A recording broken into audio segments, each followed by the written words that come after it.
strategy is try not to ever challenge the Supreme Court of the United States. And so how can we have the nation's oldest and largest pro-life organization that has entrenched in a philosophy and a legislative strategy that says that they're never going to challenge the Supreme Court of the United States?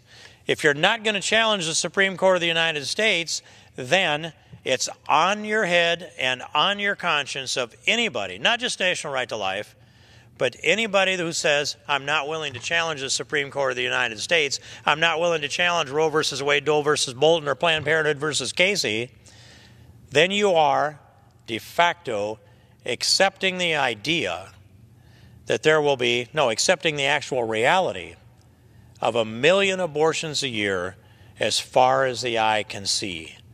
That's what this language here that says the National Right to Life does not oppose the heartbeat bill. I say they do not support the heartbeat bill. Both statements are true. But opposing, challenging the Supreme Court decisions of Roe versus Wade and Doe versus Bolton guarantees 1 million abortions a year as far as the eye can see, over the horizon of history and out of sight, 1 million a year.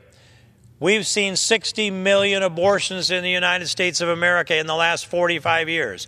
That this ratio that we're on today, if the population doesn't grow, and if the ratio stays the same, and it sure looks to unless we do something, we're looking at 1 million a year, and 45 years from now, another 45 million abortions. And another 15 years later, we're back another 60 million, and then it's 120 million babies, and we know how that works. Then those babies not born to the mothers who would have been giving birth to them, you can double the number again.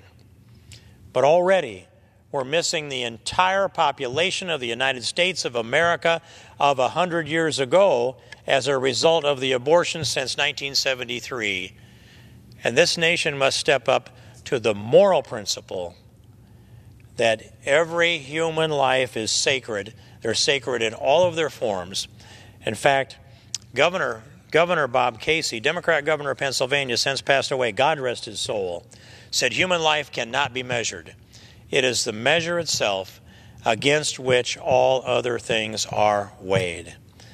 Well, I'm prepared to, and at least 170 House members are prepared to, go to the Supreme Court again, if challenged, pass the heartbeat bill out of the House, pass it out of the Senate, send it to the President's desk. The President will sign it. The other side, the pro-abortion people, will litigate it, and it'll end up in the Supreme Court. And the Supreme Court needs to decide, are they going to reflect and honor life? The 14th Amendment requires that we protect life over liberty. And in fact, there are prioritized rights of life, liberty, and property in the 14th Amendment.